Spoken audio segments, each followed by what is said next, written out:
I'd like to call to order the regular city commission meeting for April 6th, 2021 at 7:02 p.m. We have roll call, please. Commissioner Drosky. Here. Commissioner Hudak. Here. Commissioner Parnell. Here. Vice Mayor Preston. Here. Mayor Gant. Here.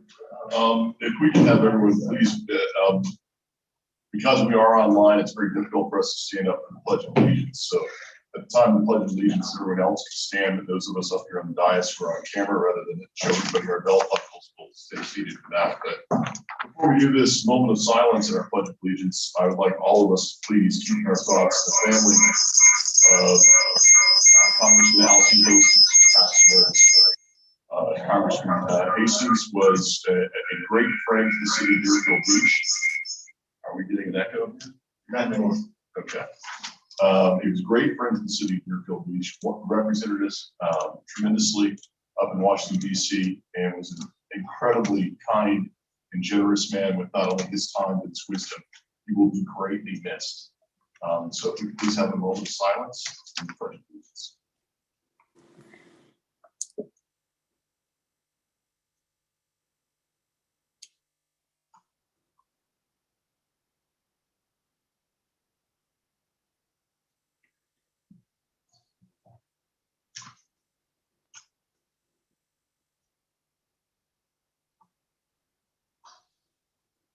Pledge of Allegiance to the flag of the United States of America, and to the republic for which it stands, one nation, under God, indivisible, with liberty and justice. If we could please have approval of the city commission meeting minutes for the regular city commission meeting on March 16th, 2021. So, Second. Motion by Commissioner Hudak, second by Vice Mayor Preston. We have our acknowledgement. All in favor say aye. Aye. Acknowledgement of our city board meeting minutes for community redevelopment agency meeting minutes of February 9th, 2021. Motion to approve. Second. We have a motion by the Vice Mayor Preston, second by Commissioner Hudak. All in favor say aye. Aye. Those opposed? Okay. Approval of our agenda tonight for April 6th, 2021. Motion to approve. Second. Motion by the Vice Mayor, second by Commissioner Hudak. All in favor say aye. Aye. Aye. Okay. Madam Clerk. For members of the public wishing to provide comments during tonight's meeting, 3 minutes will be provided. However, 1 additional minute can be granted on their end. Anyone connected online via Zoom video must cover the mouse at the bottom of the computer screen and click the participants tab. Then on the right side, a button marked raise hand will appear. Once you click that button, you'll be recognized by your profile name and your audio will be unmuted. Those participating via mobile device or landline can simply dial *9 to raise your hand. You will be recognized by the last 3 digits of your number. Dial *6 to be unmuted at that time. Thank you very much. How was our new sound check? Can everyone hear us all right? Commissioners, can you hear us? That would be a no, I take it. Some yes, some no. Okay, we'll try to speak up. If we have an issue with volume, please remind us of that. We want to make sure that everyone can hear us at home. Commissioner Drosky, we'll let you do the honors since this is an item that you have represented. Are you ready for it? I am, but this is not intended to be on behalf of me. This was intended to be on behalf of the entire commission. I must have just put my request in first because I'm sure all 5 of us did. So I'm sure we all wanted to recognize our hometown hero, Jason Pierre-Paul, for winning the Super Bowl with the Tampa Bay Buccaneers. And it's always a great moment when one of our own is in the spotlight like that. And so I just wanted to take one moment and recognize him for his great efforts. Excellent. Thank you very much, Commissioner, for bringing it forward. I think we're all on board with that. To have someone that was born and raised here in the city of Deerfield Beach, attended Deerfield Beach High School, the University of South Florida, and to do the accomplishments that he has and be a pro football legend, we're really honored to have him. We're very, very proud of him. So thank you very much to Jason Pierre-Paul. The next He's here tonight. He Yeah, I'm is? actually in the meeting.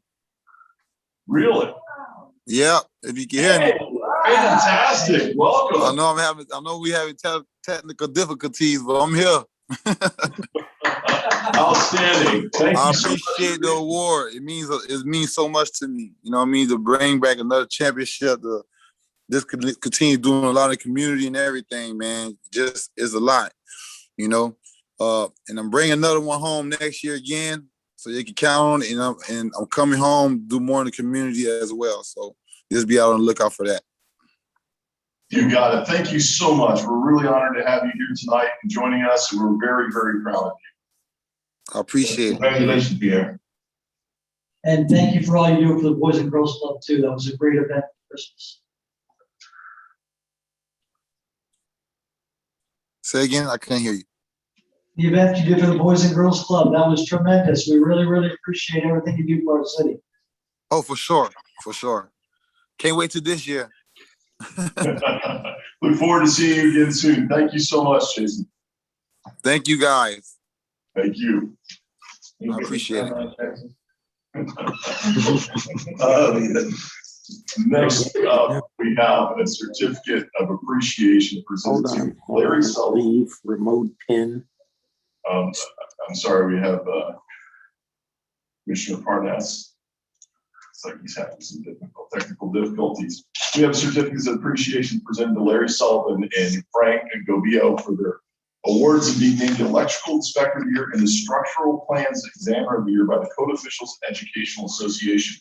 The Code Officials Educational Association was created in 1977 by the Broward County Building Officials Association to provide education and training to promote overall professionalism in the building and code compliance fields in Broward County. This is a peer-nominated award. This criteria is based on professionalism, ethics, customer service, knowledge, and assistance to the community. This award is the pinnacle award for the respective disciplines and the highest award given on behalf of all of Broward County's building officials. Please join us in recognizing Larry and Frank for winning these prestigious awards. Larry.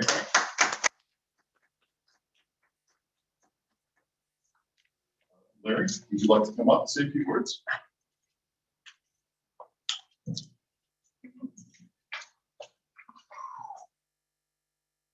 I just want to thank the city for this honor, and I appreciate working here and all the help I get from everybody around the city. Thank you. Thank you so much. Thank you. And I believe we have Frank online. I'm here. Good evening. Frank, would you like to say a few words? Well, I appreciate you folks getting together and saying that you appreciate the work we do. It's been a pleasure working for the city of Deerfield. I appreciate what you do. Thank you. Thank you very much, Frank. Appreciate that. And I will put my mask on and give this to Larry. Certificate of appreciation.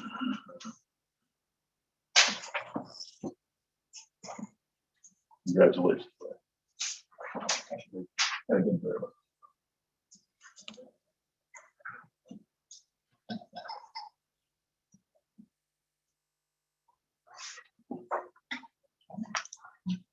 Our next item on the agenda is our certificate for environmental services staff. Commissioner Preston, would you like to do the honors on this? Thank you, Mayor, and yes, I will. To the Vice Mayor, my apologies. Thank you. Oftentimes, if you were to ask,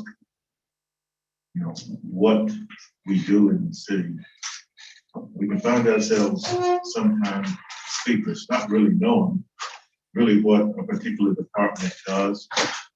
I was particularly struck with the video that I saw that in a time of challenge, these people were working, long hours down in the hole, the mud, and trying to get things right for the residents of this great city.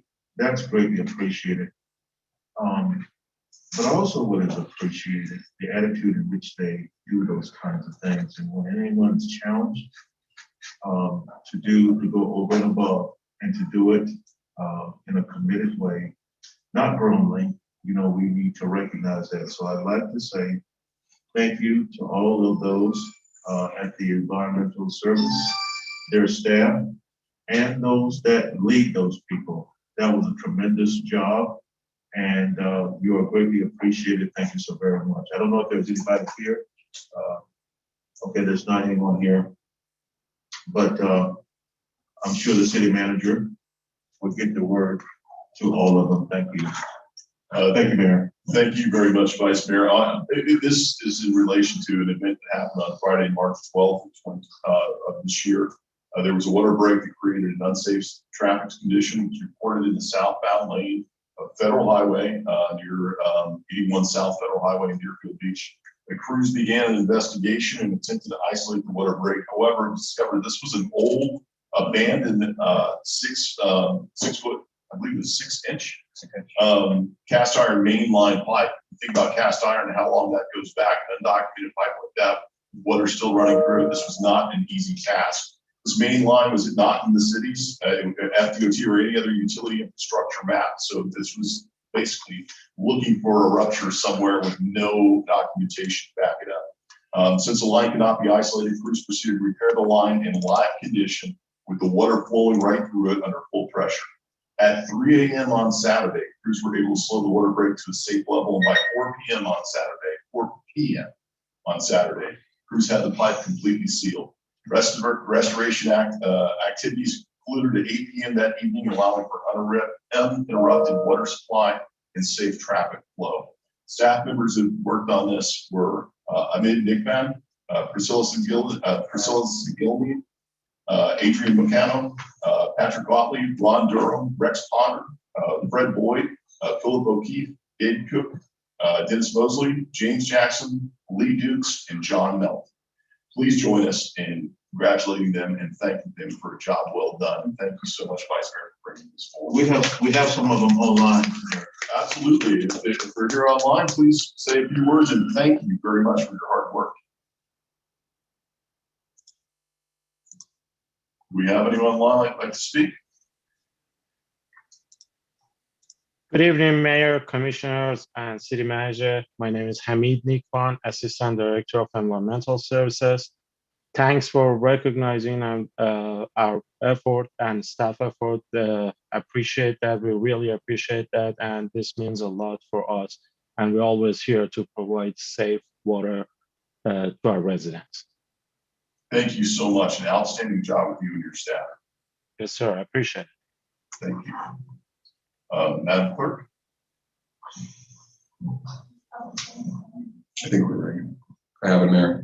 Item number 4 is a resolution of the City Commission of the City of Deerfield Beach, Florida, approving a facility use and grant agreement with DPR Youth Enrichment Association for Academics and Athletics, Inc. for the Packaway Rattlers youth football, cheerleading, and academic support programs, approving a $35,000 grant to support the youth football and cheerleading programs within the city, providing for execution, severability, and an effective date. And this is a public hearing.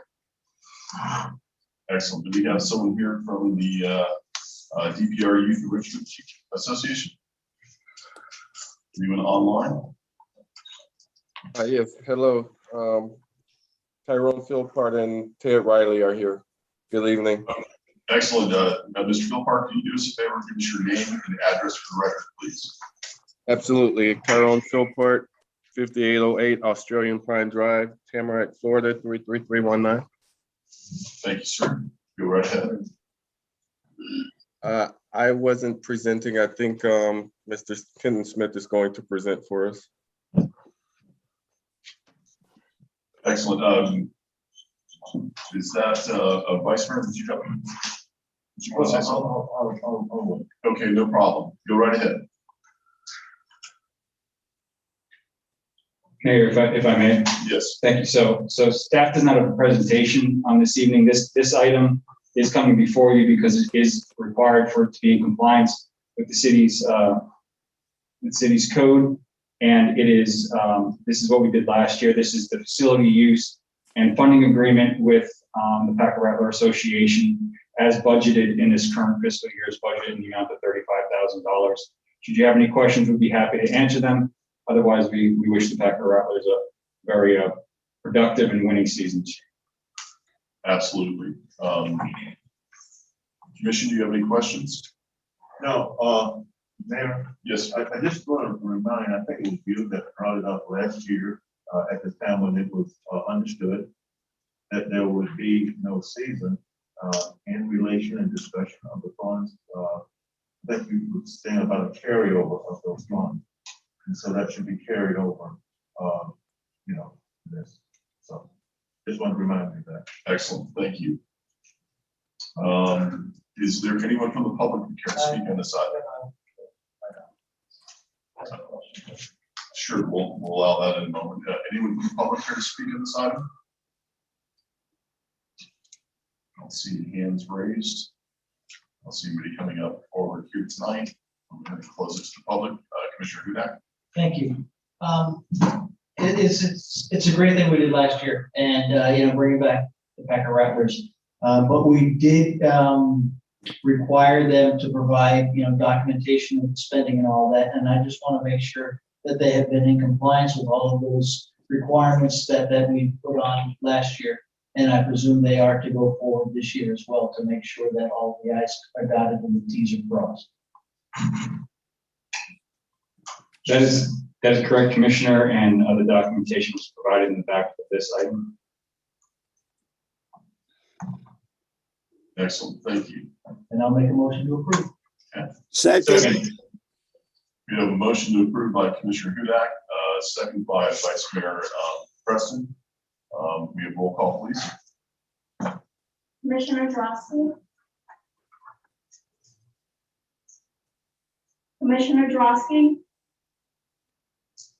Sorry, I was muted. Yes. Commissioner Hudak, Yes. Commissioner Parnas, Yes. Commissioner Preston, Yes. Mayor Dan. Yes. Item number 5 is an ordinance of the City Commission of the City of Deerfield Beach, Florida, amending the City of Deerfield Beach land use plan map designation on 4 parcels totaling approximately 5.7 acres located at 201, 221, 231, and 299 North Federal Highway from commercial and residential moderate to residential irregular, providing for an amendment of the future land use map of the comprehensive plan accordingly, providing for conflicts, severability, and an effective date. This is second reading. I believe we have the applicant's representative, Mr. Neely, online to present on the site. Excellent. Madam Clerk, I believe you have the light on. Yes, sir, I wanted to provide disclosure information pursuant to ordinance 2009-006, City of Deerfield Beach Code of Ordinances, covering code of ethics. The applicant's representative, Dennis Miller, made the following campaign contributions. Gordon Parnas, $500 on January 19, 2021. Todd Rossi, $500, 12/23/2021, and Michael Hudak, $500, February 5th, 2019. It is important to note that this revised disclosure affidavit replaces the online form. Thank you. Thank you very much. Mr. Mealy? Thank you. Can you hear me okay? Yes, we can. Just your name and address for the record, please. This is Dennis Mealy, 200 East Broward Boulevard, Fort Lauderdale, on behalf of the applicant. This is the second reading of our land use plan amendment. You may recall we had the first reading several months ago.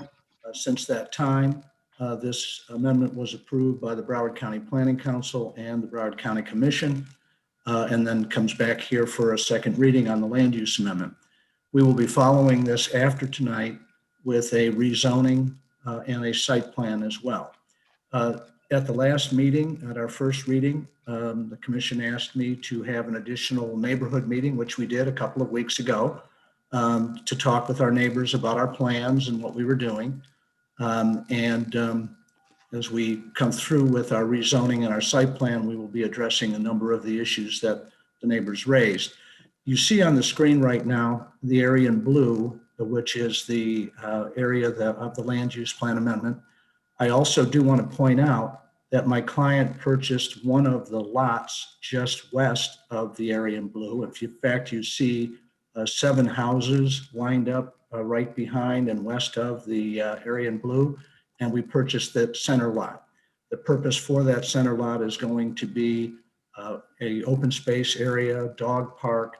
It'll also help us with one of our major commitments, which is to bury the power lines that run along the west side of our property between ourselves and the single family homes. There's overhead lines there now, and we'll be burying them. If we can go to the next slide, please.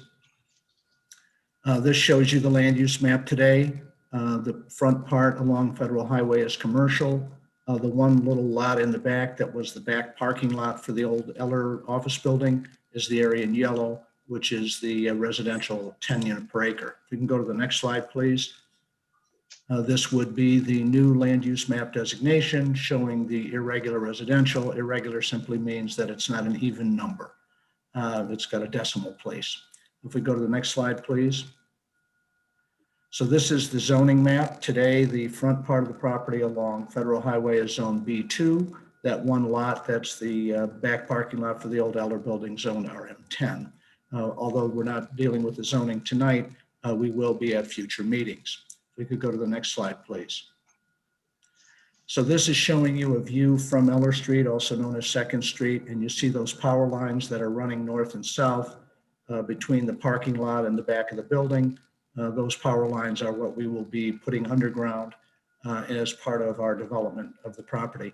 You can see that there's an aging pole there that's probably been taken down by now, but as part of this project, we will be burying that line. We can go to the next slide, please. So this is our site plan. And again, this is a conceptual site plan. We still have to go through the rezoning and site plan process to take care of all of the issues that come up as part of that. But you see that the area in the back along the corner of 2nd Street and 9th Avenue we're not proposing any buildings there. That's our green area, a little parking lot that leads into the leasing center for the building. All of the residents will park in the garage that's internal to the site.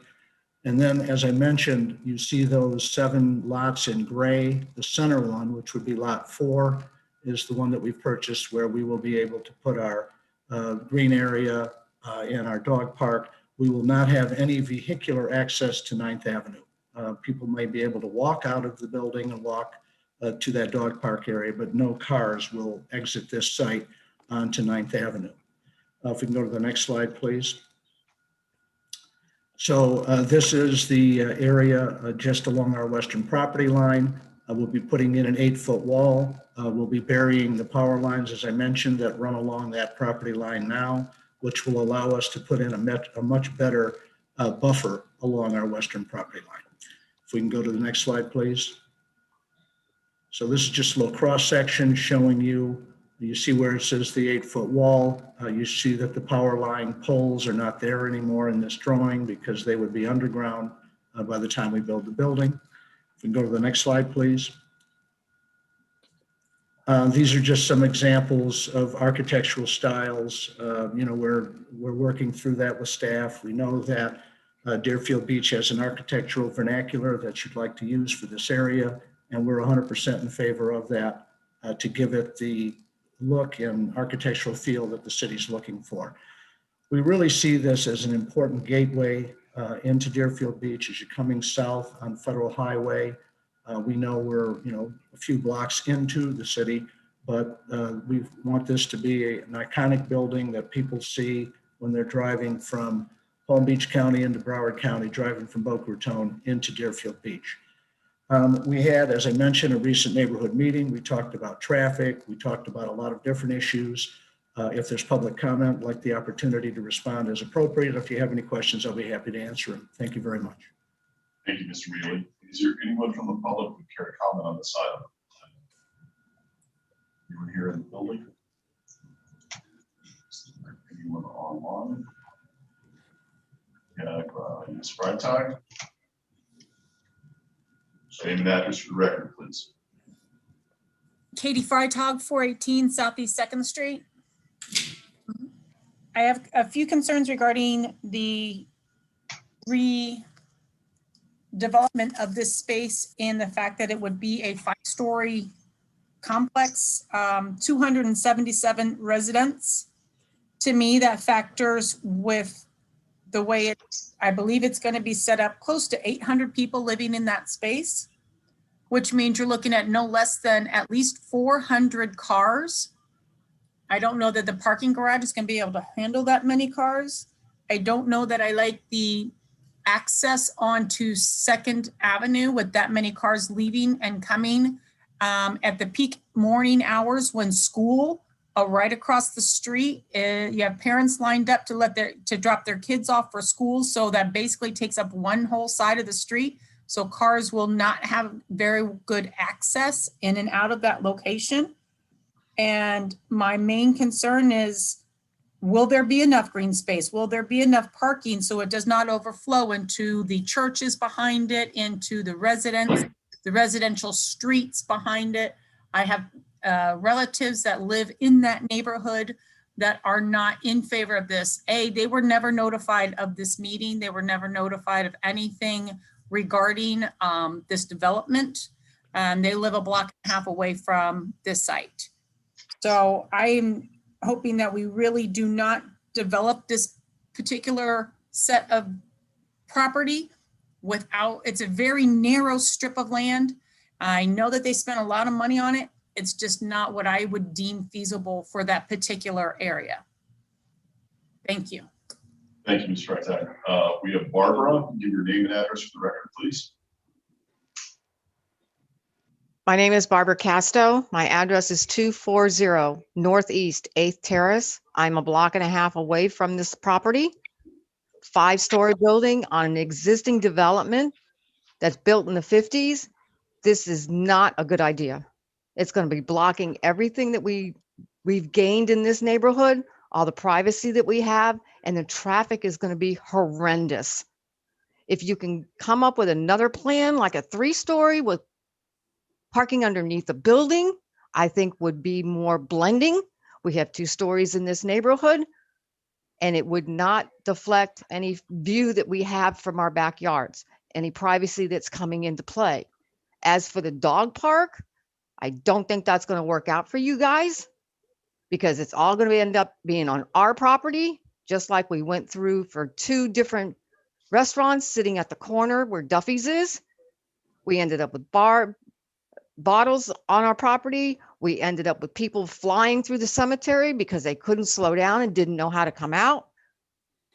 This is not a good idea. Building the property, I don't have a problem with. But a 3-story should be the max that it goes up for. And if you want play it smart, put the parking underneath the buildings. Put a wall, put a sound wall on 4th to stop the cut through traffic that we're going to end up having to deal with people trying to get to Hillsborough or get around this property to get into the building they live in. You started out with 1-bedroom apartments and 2-bedroom apartments. Now you're up to 3-bedroom apartments and your rent is too low. You're not going to get the clientele you're looking for. This is a transient area. They're going to pay the money, live there for 3 months and skip. Your leasing company does not have the authority like a management company, and it's not on site 24/7. They only work there 9 to 5.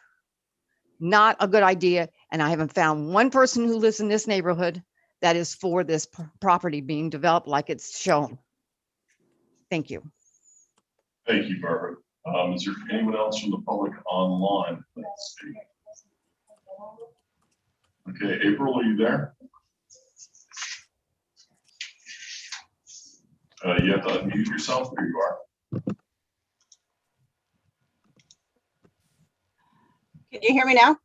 Yes, April, just need your name and address for the record, please. Okay, terrific. Thank you. My name is April Bolowich, and my address is 899 Northeast 4th Street. What was the other thing you asked for? You gave it to us. That your name and address is all I need. Go right ahead. Okay, terrific. I have a question about the traffic in and out of the place. My understanding is that there's going to be one entrance into the complex. Is that right? Is that accurate? Yes. That is accurate. And is there going to be a break in the median for northbound US 1 traffic to enter and exit? We'll get all those with questions. Stoplight? We'll get those questions answered for you here after you're done speaking. Okay. And is it a gated community? Will there be a gated access? Okay, we'll find out for you. Okay, I think that's about all I had for right now. Those are your I might have questions. some follow-up questions. No, this is your one chance to speak, man. So if you have something. Oh, okay. Well, my concern is the cut through traffic, because if there's no light that's going to allow access from northbound US 1, then people are going to be cutting through the neighborhood to get to the entrance. They'll take Second all the way to 9th and the other access streets, and then go eastbound on Northeast 4th Street. Because from what I understand, the only way to get into the building is from southbound US 1. So my other, the other half of that equation is everybody who's coming home from work, say eastbound on Hillsborough Boulevard, is going to be taking the same shortcuts. And that's going to be an absolute nightmare at school pickup hour and rush hour. Sorry, it's my husband, Stefan. My name is Stefan Bolowich. I'm also at 899 Northeast 4th Street. Mr. Bolowich, I'm gonna wait for Mrs. Bolowich to speak. When she's done, you can go ahead and speak next. If that's all right. That's it. I've completed what I had to say. Okay, Mr. Bolowich, your turn. Just your name and address for the record again. I'm sorry. Stefan Bolowich, 899 Northeast 4th Street, Deerfield Beach. Our concern is cut through traffic, and we're wondering if possibly a study can be done about possibly doing one ways in and out of 4th and 2nd and 9th, and doing a study to see how it's going to impact the cut through traffic, especially people that'll be able to come through here and basically make 2 rights instead of 2 left lights and possibly 2 lefts and a U-turn. Yeah. Would it be possible to do such study as to see how roads can be changed or revamped to ameliorate the cut through traffic situation? It's almost like we need a meeting. And then just one other issue again is also the 5 stories is just too high. No normal palm trees can hide 5 stories, but 3 stories can easily be hidden by the palm trees and still afford the privacy to the neighborhood. That's all I have. Thank you. Thank you, Mr. Bolowich. Is there anyone else from the public care to comment on this item? I'm sorry. You have to come up to the microphone.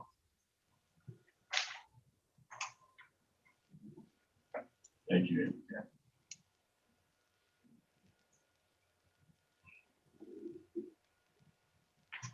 Hello, nice to see everyone's face, real face.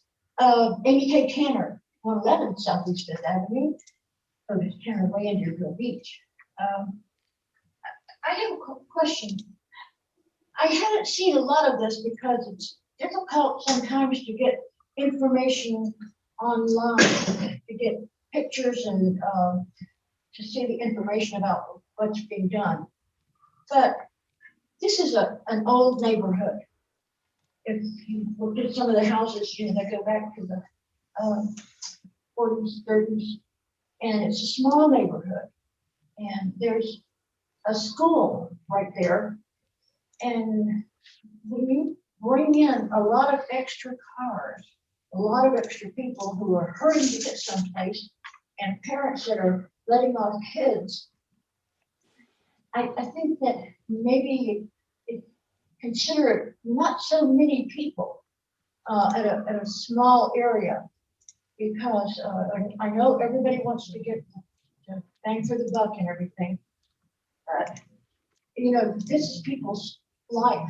They live there. Your home is your heart, and you raise your family there. And that's mostly what that is.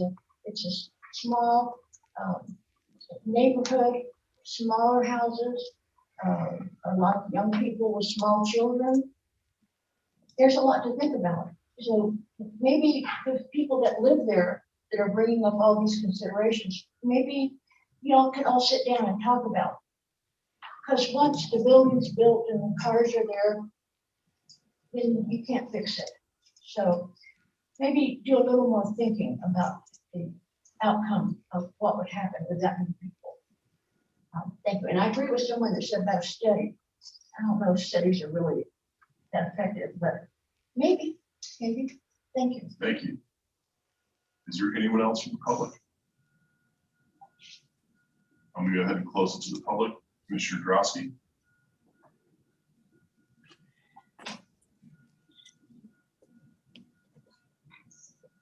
I had a question for the applicant that he can add to his list is, assuming this gets approved tonight, what is the timing on the rezoning and the site plan? I know those are the next steps, but what is the timing on those? That's it. Thank you. Mr. Mayor, would you like me to respond? Yes, if you could respond to the commissioner as well as answering some of the questions that were brought up by the public. I will. If I could ask the city clerk to put up page 13 of our presentation for just a moment. So this is, of course, a land use plan map amendment. So when we do these land use plan map amendments, what we compare is what the property can be used for under the current land use and zoning, and then what we're proposing to do. So first, okay, thank you. So we go to slide number 13, if we could. There you go, that's it. Click on that one. So this is the comparison of the current land use and the, oh, you just had it there a minute ago. Sorry. That's okay, thank you. There we go, thank you. So at the top, you see that the current land use, which is primarily commercial with a very small area of residential, would have a lot more traffic. Now you start out with 3,834 trips a day, but there's something we call internal capture or drive-by. The concept on commercial is some people are driving by and go in. Not everyone makes the special trip just to go there.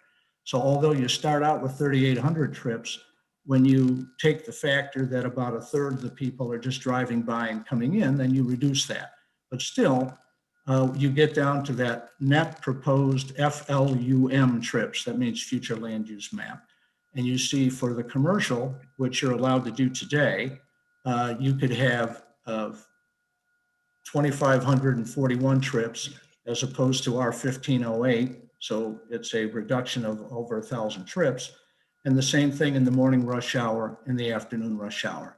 119 trips in the morning for the commercial use, 93 for ours, 221 in the afternoon rush hour for the commercial, 103 for ours. So this is the type of traffic analysis done for the land use amendment. But we are already working on the rezoning and site plan applications. We will be doing a much more detailed traffic analysis as part of the site plan that will look at all of these intersections in the area, look at the access points, look at whatever measures can be done to stop cut through traffic and that sort of thing. So I assure you that if this property was built out based on the current land use and zoning, it would have a lot more traffic than what we're proposing to do. Similarly, with building height, this property is zone B2. The maximum building height for commercial buildings in the B2 zone is 75 feet. We are significantly lower than that in our building height. So I know when people look at the property today, they say, well, there's a little office building and there's a vacant field. But when we do these comparisons, we have to look at what would the current land use and zoning allow as opposed to the proposed land use and zoning. Also, the B2 district does allow a lot of intense commercial uses that would not necessarily be a good neighbor to homes behind it. There was a question about the dog park. We are going to do a dog park. We are going to have the normal collection stations so that some of our neighbors said, you know, we don't want people's dogs doing their business on the lawn and having it stay there. So we're putting in the collection stations and the little bags for the dogs and that sort of thing so that everyone can clean up properly. There was a question about notice. I have the 11-page notice list that was used for the community meetings. I believe it's the same notice list that the city uses for the official meetings with the distance, you know, for everyone within a certain number of feet. And I do see that there's a listing for Michelle Freitag, Lynn Freitag, Maximilian Lentz, and Reinhardt, first initial R, with 2 addresses, 870 Northeast 5th Street and 896 Northeast 5th Street. So I do know that those notices went out. I'm not sure why the resident might not have seen it, but I've got the certified list here for the notices that were done. The property will be gated. It will be secured. We talked about that at the neighborhood meetings. People mentioned to us, they want to make sure that people are not cutting through this property, walking from one place to another. The access is on Federal Highway. The only access, we could go to page 7, Ms. Gilliard, if we could, real quick, and I'll show the site plan one more time, and I'll show the access points. It's on page 7 of the presentation. And thank you for helping me with that.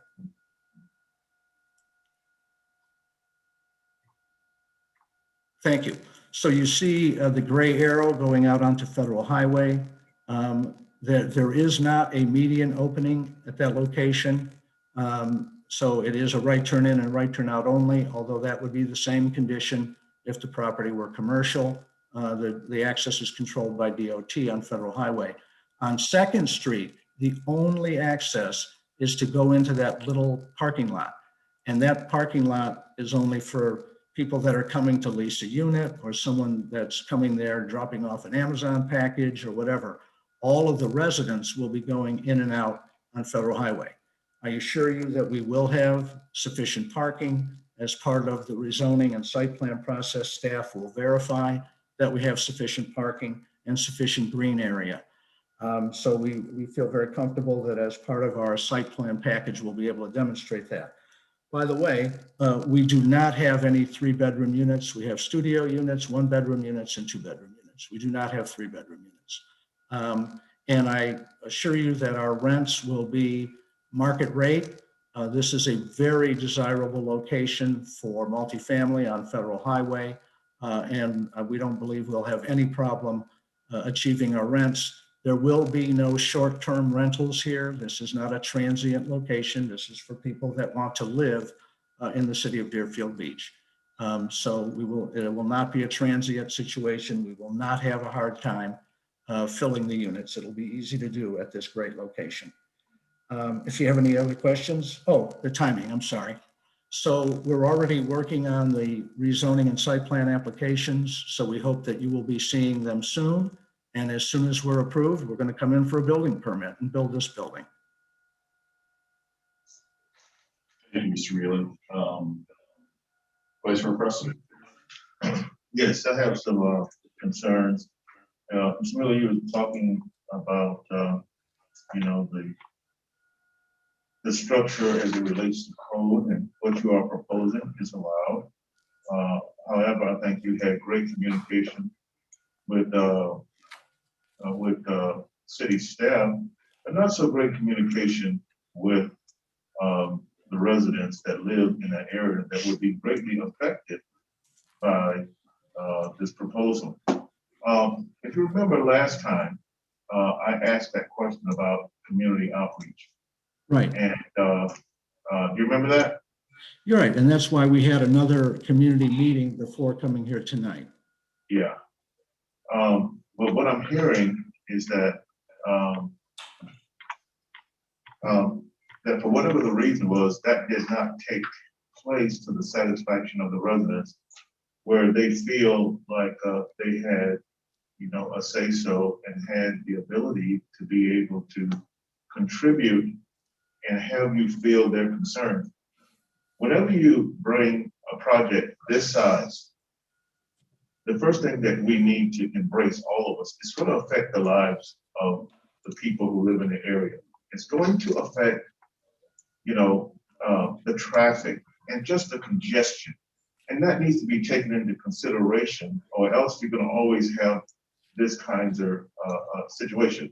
It also is worth noting that the people that are speaking, not necessarily against it, but saying there should be some basis for modification. These people were here in the city of Deerfield a lot longer than before this plan appeared. And so, to me, and the other thing you talked about is not, in the city of Deerfield Beach, we measure in feet and not stories, but what people see is stories. That's what they see. They see 5 stories. And so even though it's 75 feet, it's what they see. My suggestion is that you go back to the community and talk with these people and see if something can be worked out. I mean, if these kinds of projects are going to come forward, it ought to come forward with the blessing of the community. It's a good thing to develop a property, but it should not be without the community being involved. Those people have been there for a long time and they matter.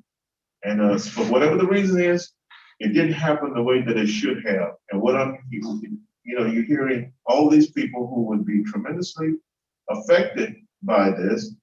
And I think that this deserves a second look. Mr. Mayor, could I respond? Yes, you can. So, Commissioner, when we were here at the first reading, I remember you asked me, because there were concerns being expressed, that prior to the second reading, please reach out to the neighbors again, which we did. Now, I can tell you that at our first meeting, I think we had either 18 or 19 different households represented expressing concerns.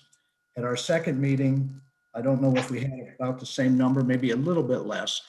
But I will tell you that as we've continued to work on this, there are a number of people who said, I'm okay, or are not coming back because I think they are okay. So I don't want you to think that we have the same level of concern now that we did earlier, because the numbers are showing that there's less people expressing a concern. A number of the questions that we answered at the community meeting seem to have resolved some of the concerns. I know there was a big discussion about the dog issue. And so we said how we were handling that.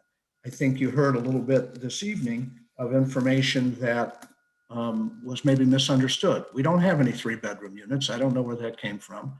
We're not charging too low rents. We're going to be charging, this is not affordable housing. It's full market rate. So let me say this though, we still have a rezoning to do. We still have a site plan to do. And we are not done working with the neighbors. If there's more work that needs to be done, we're ready to do it. This is just the first step in a very long process. And by no means does it give us the permit to build the building. We still have a lot more to do, a lot more public hearings, a lot more public outreach, and we're committed to doing it. Thank you, Mr. Reilly. Commissioner Parnas. Yes. To the public, let me say this. We have laws in Deerfield Beach. One of the laws is in that area, they could build a building up to 75 feet. They're not doing that. I have heard complaints over the years. Well, maybe they could build a 3-story so that my 4-story apartment house would have a better view. Everybody's got their own axe to grind, but it doesn't stop progress. In today's world, we have no more room to stretch out. If we're going to grow in this city, it has to be up. And if it's within the law, then I cannot disapprove of a contractor coming in, making a proposal to be within the law, because some people would like it smaller. 2, Mr. Mealy, if I recall reading this at the Planning Council, am I correct? Yes, it was at the Planning Council. And it was approved? It was approved. Well, let me say this to the public and to maybe some of the commissioners who don't know about the Planning Council. When a project is put before us, one of the items is, A, is there potable water? 2, sewer lines. 3, are buses available? Since this is going to be on Federal Highway, the answer would be yes. Is it close to Hillsborough Boulevard? The answer is yes. Next, schools. Can the schools handle the children that will be in this building? The answer was yes.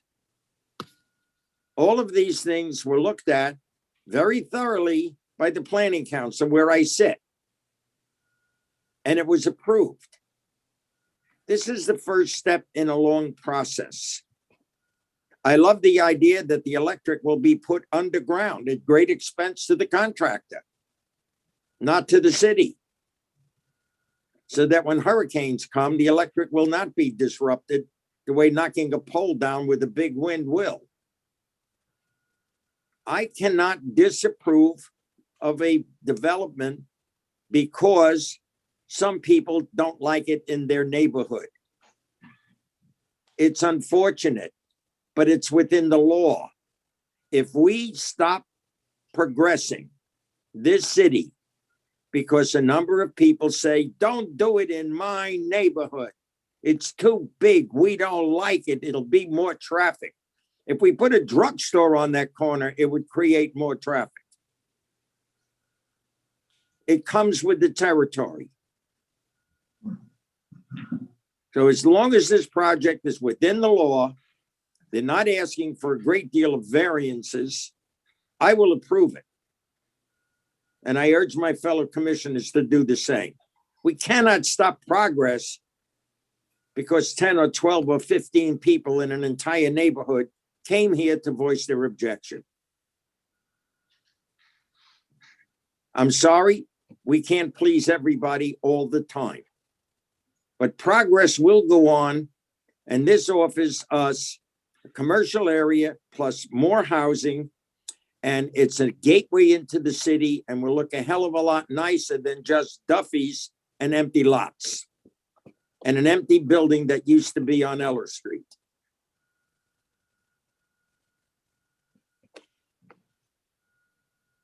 Thank you, Commissioner. Mr. City Attorney, I know you've had to write out quite a while. No, oh, I'm sorry. Okay. Commissioner Hudak, my apologies. Go right ahead. That's quite all right. But circle back to Commissioner Preston. I appreciate that. Again, this building adversely affects that neighborhood, and those individuals have a right to voice their opposition to the project. Now, I understand Mr. Neely has met with a lot of the residents there, and I know fewer and fewer people have come, but is that because they feel they're banging their head against the wall and nothing is changing, or is that they are satisfied? And those are my concerns, is that we are not seriously taking into consideration the adverse impact that the added traffic could have to that neighborhood, to that school. So I want to make sure that we continue with the communication and listen to their ideas and implement some solutions to those ideas. You know, one of the concerns I have, quite frankly, is how do residents of this new building go north on Federal Highway? They're going to have to go make a right, or go south on Federal Highway and then go to Eller and make a U-turn. And that has serious consequences. That's going to back traffic up. It's not necessarily going to adversely impact the neighborhood, because even if you decided to come down 9th and go down Eller, you can't reach the area because there's no north access. It's only through the south. So there are some challenges that do need to be overcome. The other challenge that we really need to look at, that we really haven't resolved, is, the individuals in the 4th and 5th story of those buildings are going to be looking at the backyards of all of those neighbors. And for 60 years, those neighbors have had their seclusion, have had their privacy, and now that's going to be invaded. So those are some things that we really need to look at. And I really want to make sure that we listen to those neighbors and we come up with some viable solutions. I'm all for progress as well, but not that is going to adversely affect the individuals who have lived in the city for 40, 50 years, who have paid taxes in the city for 40, 50 years. This is their city. Nobody lives in that building right now. They're not Deerfield Beach residents yet. The individuals that are in those houses are Deerfield Beach residents. They care for this city. They care for their neighborhood. That's why they're voicing these challenges. So I'm very hopeful that yourself and your contractor is going to be open to those challenges and make sure that we find some solutions. You're right, you cannot please everybody, but we can look for some viable solutions for some of the larger challenges. And that's what I'm asking for. Thank you. Mr. Mayor, could I respond? Yes, you can. So first of all, tonight, what we're looking at is the land use map. And all it really does is establish the maximum number of residential units that can be here. It doesn't establish the access points, and it doesn't establish anything else other than the number of units. So first of all, you definitely have our commitment to continue to work with the neighbors on the issues that you've heard tonight, to make sure that the traffic circulation works properly. I know it's great for me to say it's less traffic than if it was commercial, which is true, but the circulation has to work too. And so we recognize that, and we will continue to work with the neighbors. It's not that there's a homeowners association, so we just kind of reached out to everybody by sending mail outs, just like you would do for a meeting like tonight. If there's a more effective way for us to identify who we need to talk to, we're open to that as well. But you have our commitment that before we come back for the rezoning and the site plan, we will address these issues and work with our neighbors to try to resolve them. Thank you. Thank you, Mr. Neely. I have Commissioner Preston and the Commissioner Drosky. Vice President, sorry. Mayor. Yep. Okay. He's already spoken as well. Okay. Yeah, very good. Mr. Bailey, I would tell you that I am glad that you just said what you said. You know, that's important. It is also important to remember, you know, what is at risk. An empty lot does not help the city of Deerfield Beach. So it's not a question of if you build or not, it is how you build. And I just feel like the citizens should always come first. You have to understand their feelings. You know, what is it that really concerns them? Because here's the deal. Oftentimes, people have a vision because they're looking to do things monetarily. And then once they have received their reward, they go, and if there are problems, the problems remain. So it's okay to build. I think it's a good thing to build. I think it's a good thing to enlarge our city, but it should never be done without including the residents and having them be a part of it. If you listen to all of the people that spoke tonight, Ms. Frotog, and there was Ms. Bolowicz and her husband and Amy, if you listen very carefully, what were they saying? Talk to the community, get some insight. That's what they were really saying. And there's nothing wrong with that. People were even talking about how you might modify, you know, the present plan and to make things more amenable. And that's what's good. The more communication that there is, the better off everybody's going to be. But it is never a question of whether you should build or not. I mean, that's a good thing for our city to grow, but it's how you grow. And it should not infringe upon the freedoms of the people that are there existing now.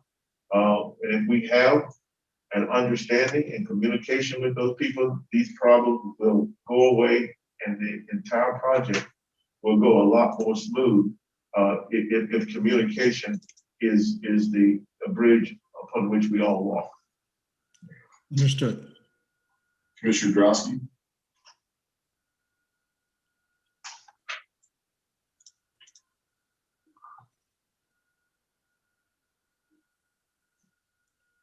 You there, Commissioner? Sorry, I have to be unmuted by the clerk, and there's a little delay, so I apologize.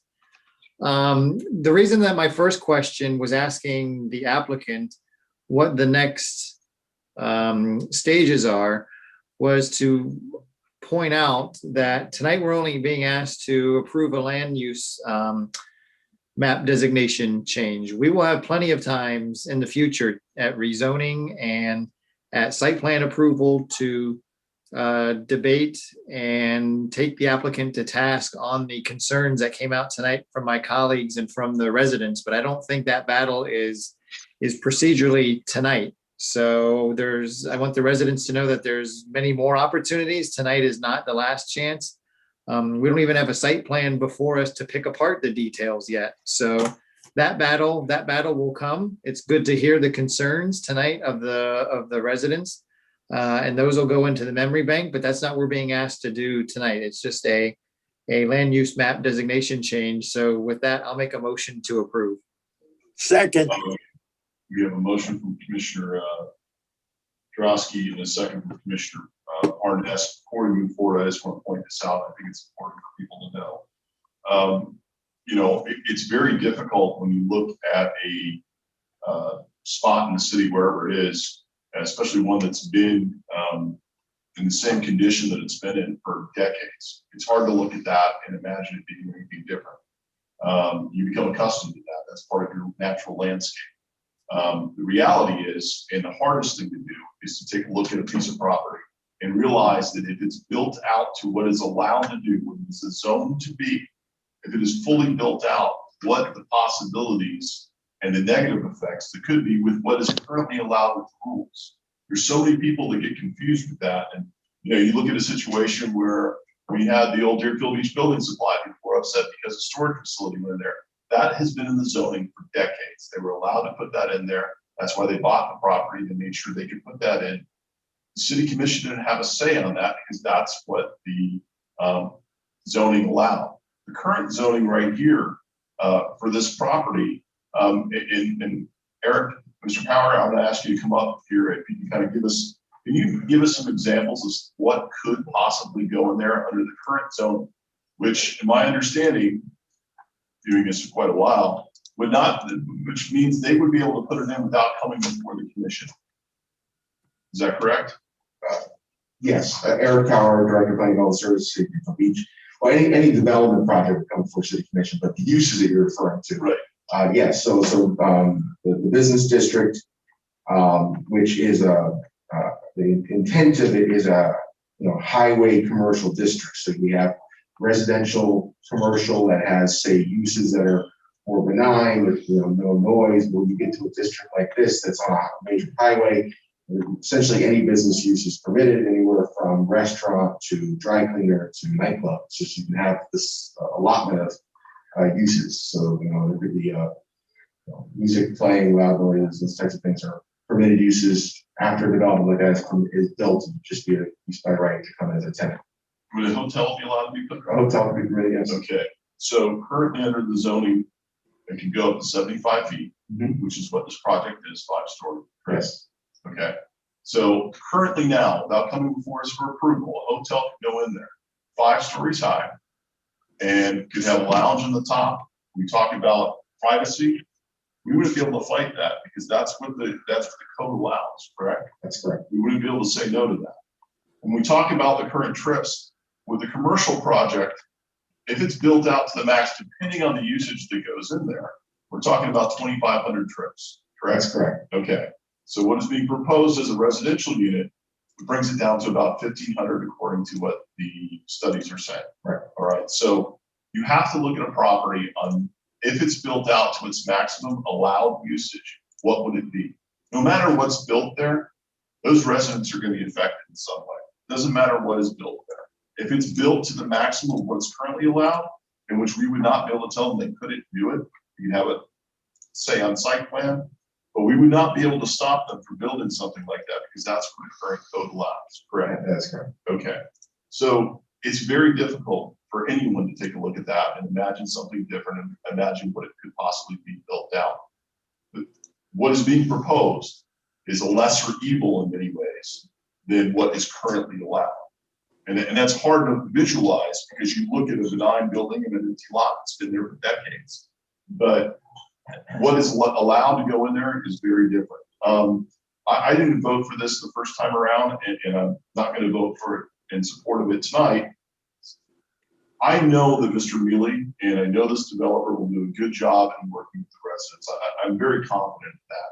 But I have a philosophy, and I feel that those lots along Federal Highway are too narrow for residential. I felt that from the beginning, and I'm consistent with that. But I do have confidence in Mr. Mealy and the developer to do the right thing by the residents. But I think it's important for residents to understand that certain things go in places and they're allowed, and we don't have a say in changing it unless we change the zoning. And really what's being presented here in some ways is a potential lesser evil than what could possibly be built there currently under the status of the zoning map. We have a motion and we have a second. I wanted to say something before we go on. Okay. I hope that some of the residents in that affected area just heard what the mayor said. Because there could be some issues that could really affect you a lot worse. But one of my colleagues said that they were not building to 75 feet. They could have, but they're not. That's exactly what they're doing. No. Am I wrong? We're not building to 75 feet. 75 feet is currently allowed. They're not building. Okay. Right, All we're right. not building that tall. And my other colleague was saying that this is not the time that we want to have this debate. This is the very time you want to have this debate to put the people on alert that there are concerns. And yes, we can get into those debates in depth and detail more, but this is the very time, even though you're not necessarily, voting on a site plan. But, as I said, development is important. It's a good thing, but the residents must always be out in front of that. That's what counts more than anything else, is the resident, keeping them at ease. These people, like one of my colleagues said tonight, they've been there for a long time. Their feelings count. Thank you. Commissioner Hudak, I'm going to call the vote after this. What I want to say is, by not voting to change this zoning, a business can be put there. A hotel can be put there. A bar can be put there. So I think it's important when we look at our decision to vote yes or no on this. Are we voting for the lesser of two evils, and by changing this to residential as opposed to leaving it as business? Okay. Thank you. Madam Clerk, can we have a roll call, please? Commissioner Drosky, Yes. Commissioner Hudak, Yes. Commissioner Parnas, Yes. Vice Mayor Preston, No. Mayor Gantz. No. You're now at the public comment portion of tonight's agenda. Persons addressing the commission shall state his or her name and address and may speak for 3 minutes unless extended for 1 additional minute by the mayor. And just a reminder for the public, this is the time of public comment to speak on items that are not on the agenda tonight. If you want to speak about anything else that's not on the agenda, this is the time to do it. If you have comments about an agenda item, the time to do that is when it's opened up for public comment during that item. And no comments shall be made related to the personal life or personal qualities of any person, and no language which would offend persons' ordinary sensibility shall be permitted. Mr. Freitag, I see you have your hand up. If you'd like to speak, go right ahead. I'll go to notice you here voting next. Katie Freitag, 418 Southeast 2nd Street. I want to start by thanking the city for allowing us to hold the pop-up art at Pioneer Park. I want to thank Mayor Gantz, Commissioners Hudak and Drosky for coming to the event. I know it wasn't a great moneymaker for the city, but it was a great event overall. In that regard, I would also like to ask the mayor and the commissioners for some further feedback as to some direction where they would like the cultural committee to go next with further events. Are there certain things that you would like cultural wise held in your districts, held throughout the city? We'd like you guys to give us some feedback and let us know what you would like to see and what you would like us to work on. We're all ears in that regard. It was great to see the commissioners and mayor out there to support these projects, because without their support, we would not be able to have these events. I, for one, am all for development, and these kind of events will make it happen. Pioneer Park is working out a great location for these because they are maintained. They are being able to be, what's the word I'm looking for, organized in such a way that we can create a safe environment for everyone to come and enjoy themselves in safe social distance capacity. So I just want to thank everybody. It was a great event. For those that didn't show up, you missed it. But I really hope that we can continue to do events like this. Thank you. Thank you, Ms. Rivera. Hi, name and address for the record, please. My name is Linda Ruiz, 425 Northwest First Terrace, Deerfield Beach Palms apartment. I just want to thank you, Mayor Gantz and the city, for food distribution for the seniors, because they were not able to get to the lines that were provided during the pandemic. So we just want to thank you, and also Vice Mayor and President. You're very welcome. Evening, Alice Chapman, 1086 South Military Trail, Deerfield Beach, Florida. And I'm here to give a thanks to Commissioner Drosky and Vice Mayor Ben Preston for coming out March the 13th and helping the Kiwanis Club of Deerfield West for cleaning that street. Hillsborough, Martin Luther King Avenue. Thank you. Thank you, Ms. Chapman, and I will be speaking to you soon about an appointment to our housing authority if you're interested. Oh. Marilyn Jones, 166 South. I'm so sorry, your name one more time? Marilyn Jones. Thank you, Ms. Jones. 166 Southwest 3rd Street. We're coming, we spoke the last time in December about our street that we live on, and 3rd Street, and things have gotten worse. Policemen are coming through. Last or last, really, we don't even see one police today. It's getting, the younger guys now are out selling their drugs, and the younger people are shooting. Yeah. I'm sorry, sir, a little bit of time. 166 Southwest 3rd Street. No, I'm sorry, I'm gonna go with her first, if that's all right. Go right ahead. I'm just trying to. No problem, sir, just your name and address for the record. Bernard Jones, 166 Southwest 3rd Street. Thank you, Mr. That's in Deerfield. Even just before coming here, they're double parking behind our vehicles. I got signs up saying tenant parking only. You gotta beg and plead with them to move, to leave. You gotta beg and plead with them when you come home, because they're parking there. And then just before coming here, they're gambling right across the street, smoking weed and selling drugs. I mean, this goes on constantly every day.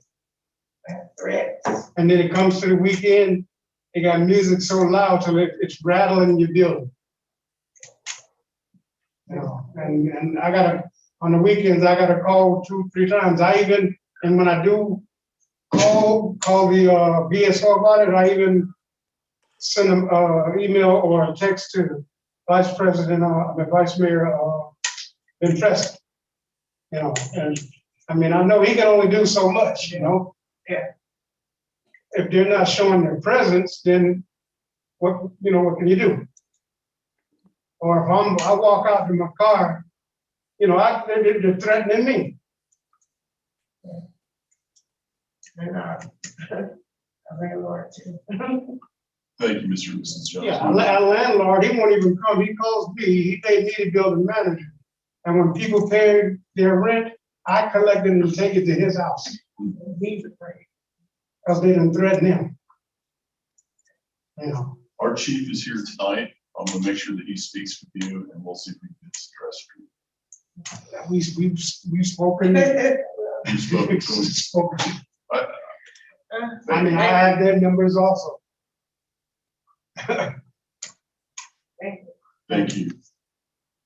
City manager, the commission's all right with this. Let's just not treat it as we need to call it in. Let's just assume this is a call, and we need them constantly there until we resolve this issue. Is that all right? Yes. Yeah.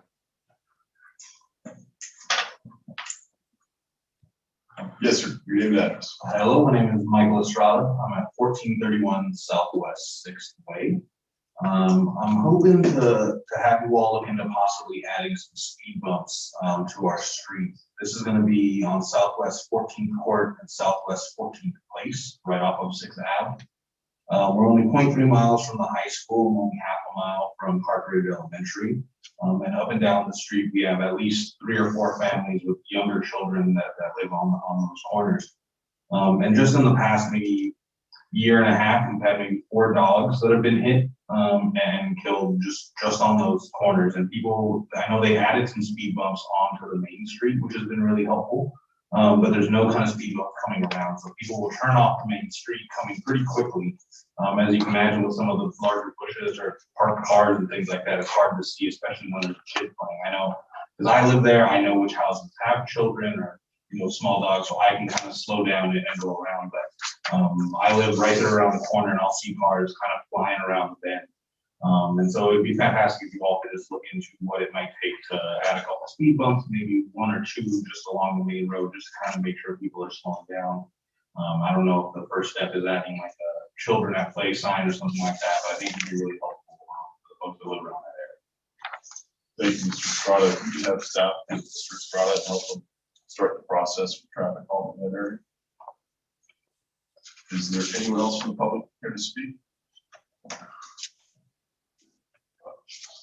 No, sure. Good evening, Leonard Arabia, 2051 Southeast 3rd Street. The good news is this will probably be the last time I will come and address the commission regarding the issue of dogs walking on South Ocean Way. I am very disappointed with the lack of involvement and concern with the commission in general, pertaining to the safety issue, with the exception of Vice Mayor Preston, who did take the time to come out and look at the situation. I want to establish that for the record that I've been told is no right for me to walk there with a dog. There's no need for me to walk on South Ocean Way with a dog. It's not a safety issue if I have to walk in the street, not on the sidewalk with a dog. But the city is not responsible for my safety or anyone else walking with a dog. And that the city will not do anything to provide safety for people walking on South Ocean Way in that area in front of the Wyndham in the next piece of property. I've also been told it's the citizens' responsibility. I don't know how this would fall on the citizens to ensure their own safety when they're walking with a dog on South Ocean Way. I guess what I'm being told is that if you have a dog and you want to take it for a walk, you can't walk on South Ocean Way. I am going to put on the record tonight that I plan on walking on the sidewalk on South Ocean Way in that area across from and other people that are part of this too. Across from the Wyndham and that adjoining piece of property. And then when there's a sidewalk available on the west side of South Ocean Way, we will move over and get out of that way. So I don't know, I don't want to challenge the city, but I do want to say that that is my intent. And should I be cited, fined, arrested for non-compliance, I'll let the courts settle this issue because I don't feel the commission is either interested or capable of doing it. Thank you for your time. Thank you. Anyone else in the public? Gwen Clark Reed, I see your hand is raised, but I have Amy Kate Tanner apparently coming up to the podium. We'll let you go first, Amy Kate, and then we'll go to you, Gwen. That's all right. Thank you.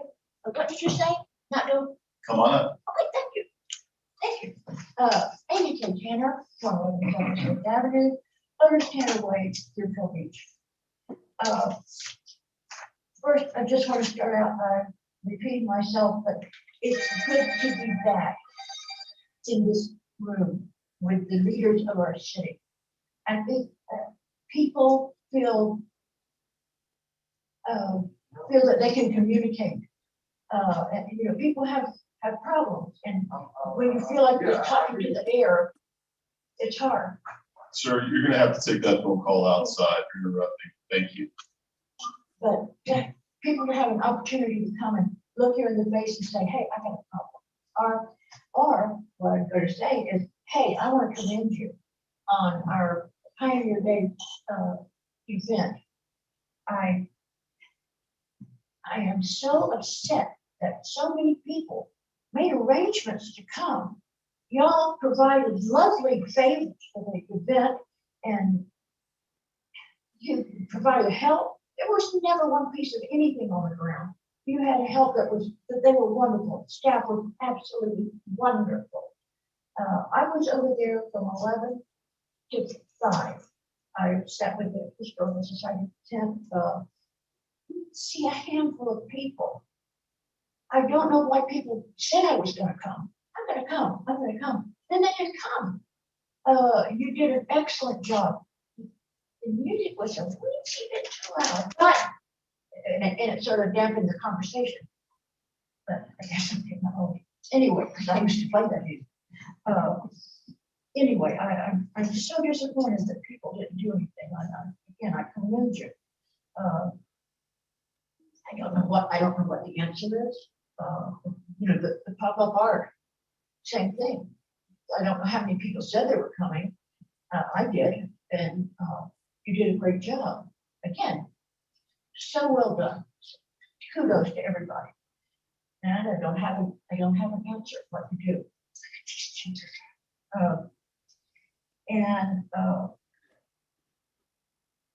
This past month, the Historical Society has put on a number of events that have brought people from Miami, from Palm Beach, have really done. We had a Highland art show. We had other events at the new Culture Center, the new Deerfield Beach Historical Society Museum and Cultural Center. And it's really, the future is wide open. There's so much we can do. But we've had people come into our city to maybe go out to eat, buy gas, go to the drugstore, whatever. Would you like one more minute? Go right ahead. I have one more minute. Sure. One more minute. Okay. Anyway, we really miss the Observer because it's hard to get our word out. Wish the city would do it, but I know you can't. But anyway, we have so much ahead of us, and I would appreciate the city support and seeing what we're doing, and because we're doing it, and we're really trying to do it hard. Okay. About noise in the neighborhood. We have some folks moving to our neighborhood. I've been there a long time, talk about longevity. I've been in that place. And they play music, great.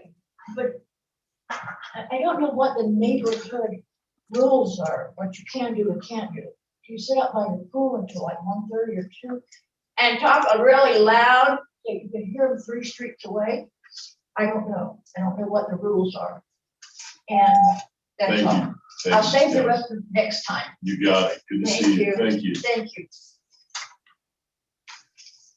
And our noise ordinance goes till 11 o'clock, by the way, 11 p.m.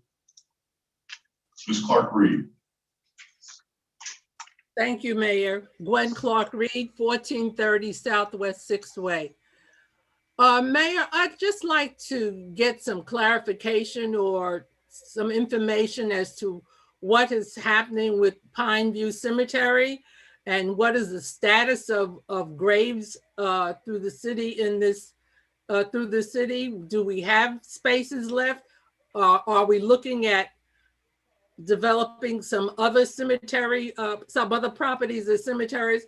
Because residents are having a hard time going out to the new cemetery in Crystal Lakes and paying what they're asking for graves. So I just like to know, what is the status with the city and our cemeteries? Thank you, Ms. Reed. We'll get an answer for you. Thank you. Anyone else from the public here to speak? Let me go ahead and close it to the public then. City Manager, you want to address the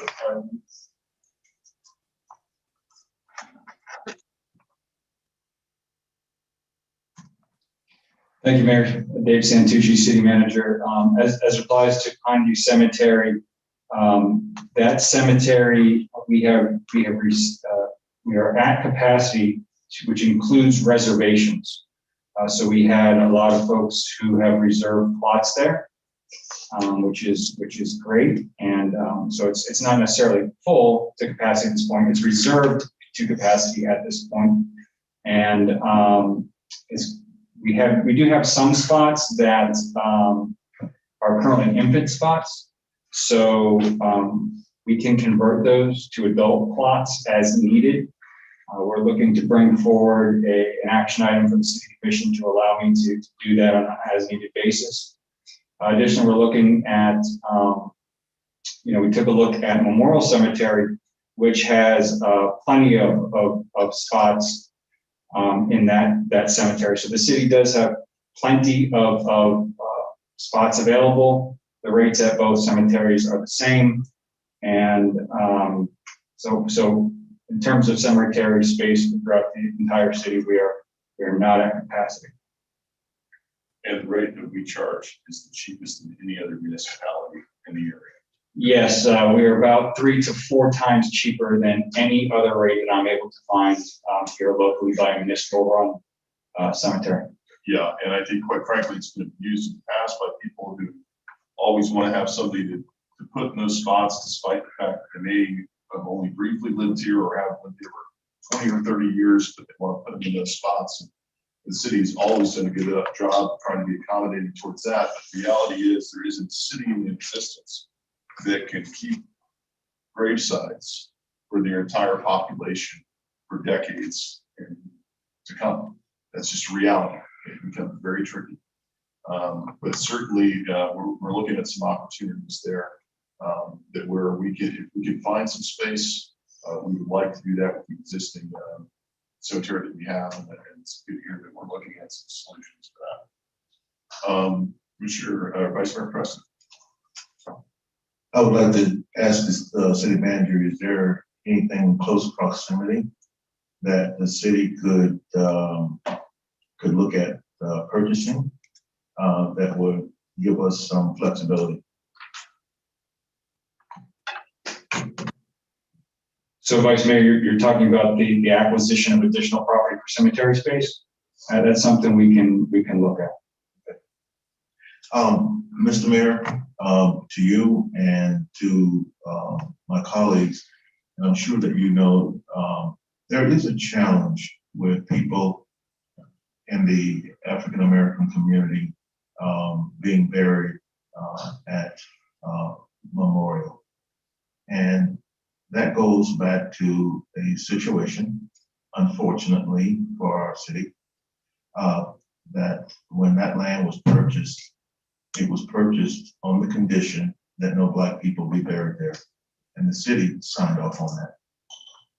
And when Mayor Howard, the first Black police officer in the city, wanted to be buried there because his friend, police friend, was buried over there, that's when it became open to everybody that that was a situation that we were dealing with, unfortunately. That's a scar on the city. But I would say to everyone, it's how you must look at how the city dealt with that. And what happened was, because it was on the verge of being a national situation, what the city did with that is they rescinded that part of it. I don't remember all of the details of it, but if I remember correctly, and I could be wrong, some of the remaining family that was still around when this surfaced actually apologized and said that it was wrong that happened from their own family. And so I think it's important to remember that when that happened, it was wrong. It should have never happened. It's a reminder of how far we've come and how far we need to come. And so the city backed away from that. Black people can be buried at Memorial.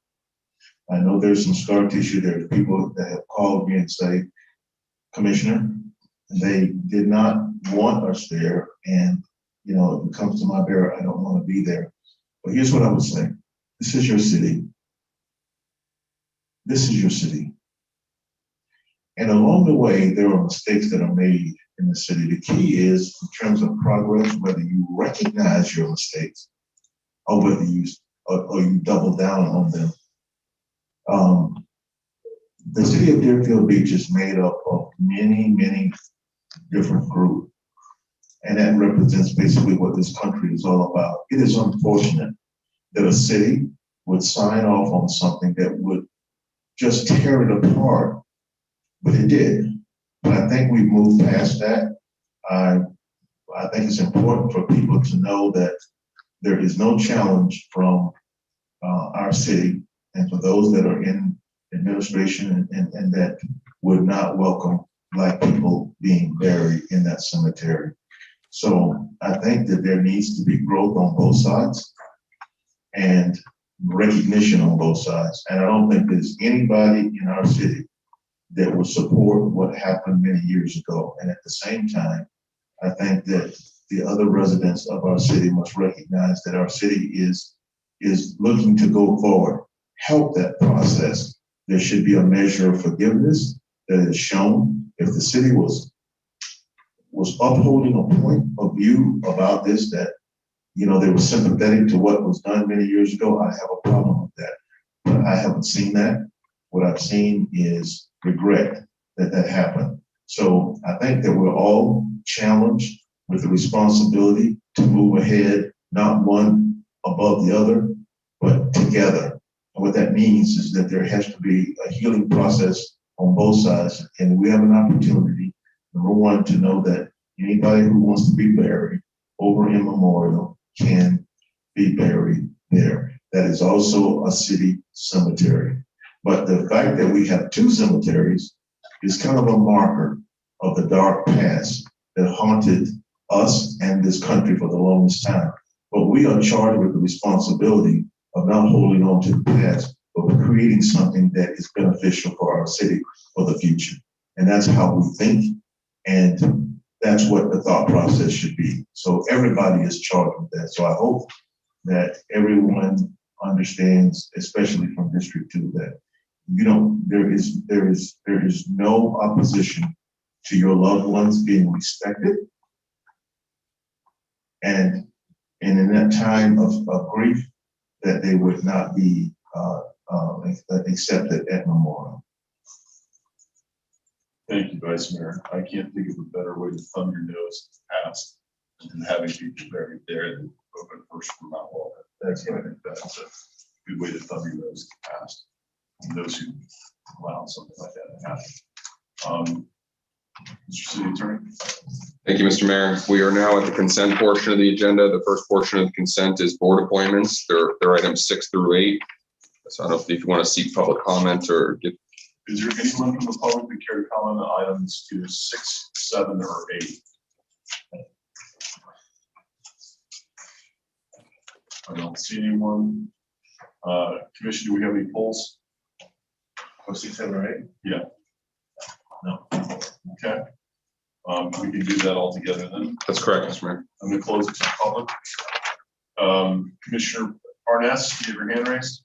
Yes, motion to approve all 3. Motion from Commissioner Parnas, second from Vice Mayor Pressman. All in favor say aye. Aye. Aye. Aye. Those opposed? Okay, passes unanimously. Okay, we are now at the consent agreements and expenditure request portion of tonight's agenda. This is items 9 through 14. Mayor, and there are some expenditures in there to the extent you do a vote. So roll call. So we'll go ahead and go through each item. That's fine. Well, no, I was just mentioning that that's up to you totally, but just roll call vote would be required for the expenditure. Right. Okay. Number 9. Yeah, I have a question on number 9. Hold on. Are we on number 9? Yes, you want me to go through them individually? Yes, that's fine. Yes. Item number 9, a resolution of the City Commission of the City of Deerfield Beach, Florida, extending the state of local emergency regarding COVID-19 until May 17, 2021, authorizing the city manager to take appropriate actions, providing an effective date. Commissioner Parnas?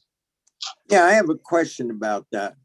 If we approve this, we're going to be following Broward County CDC rules as an authorizing to take the appropriate action about COVID-19. Am I correct? Commissioner Parnas, we have been following the Broward County emergency orders all this time. This just allows us to extend our emergency order in line with both the county and the state. Okay, fine. I have a question then.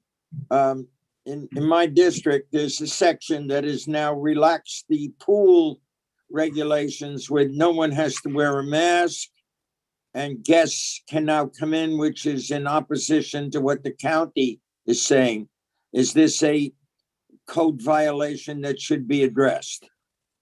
We can look at that specific instance with the HOA, but as far as I understand, the orders have not changed in quite some time. There are talks about that at the county level, but nothing has occurred at this time.